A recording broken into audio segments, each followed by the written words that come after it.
ભરૂચ જિલ્લા ભૂસ્તર અધિકારી રચના ઓઝાને મળેલી બાતમીના આધારે રોયલ્ટી ઇન્સ્પેક્ટર અરવિંદ ઠાકોર સહિત તેમની ટીમ દ્વારા રેતી ખનન સ્થળ ઉપર દરોડા પાડી કડક કાર્યવાહી હાથ ધરવામાં આવી હતી, જેમાં ભૂસ્તર વિભાગે પોલીસને સાથે રાખી દરોડા પાડતા સ્થળ ઉપરથી રેતી ભરેલ 2 ટ્રક અને 2 હિટાચી મશીન મળી આવ્યા હતા.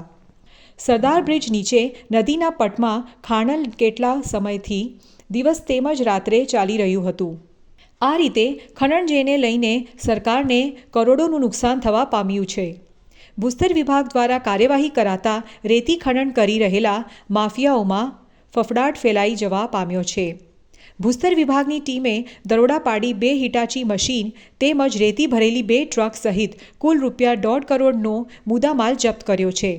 રેતી અને માટી ખનન કરતા લોકો સામે ભૂસ્તર વિભાગના અધિકારી દ્વારા લાલ આંખ કરાવવામાં આવી છે. ભરૂચ નર્મદા નદીના પટમાંથી રાત્રિના સમયે મોટી માત્રામાં ગેરકાયદેસર રેતી ખનનનું કૌભાંડ ચાલી રહ્યું હતું. ભૂસ્તર વિભાગની ટીમે દરોડા પાડતા વાહન ચાલકો 2 ટ્રક સહિત 1 મશીન બિનવારસી મૂકીને ભાગી છૂટ્યા હતા, જ્યારે બીજું 1 હિટાચી મશીન રંગે હાથ પકડ ઝડપાઈ જવા પામ્યું હતું. થોડા સમય પહેલાં પણ આ જ સ્થળેથી મામલતદારે 1 હિટાચી મશીન જપ્ત કર્યું હતું. તેમ છતાં પણ રેતી ખનન માફિયાઓ દ્વારા ગેરકાયદેસર રીતે રેતીનું વહન કરવામાં આવી રહ્યું હતું, જેમાં રાજકીય માથાઓ સામેલ હોવાને કારણે આવા રેતી ખનનની ગેરકાયદેસર પ્રવૃત્તિઓ ચાલતી રહે છે. આવનારા સમયમાં આવા કૃત્યમાં કોઈ મોટા રાજકીય માથા બહાર આવે તો નવાઈ નહીં.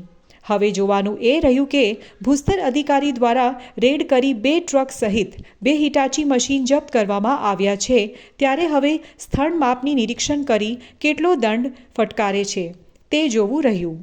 ભરૂચ જિલ્લામાં અનેક જગ્યાએ ગેરકાયદેસર રીતે રેતી તેમજ માટીનું ખોદકામ ચાલી રહ્યું છે, તો ભરૂચ ભૂસ્તર વિભાગના અધિકારી કડકમાં કડક કાર્યવાહી કરે તેવી માંગ ઉઠવા પામી છે.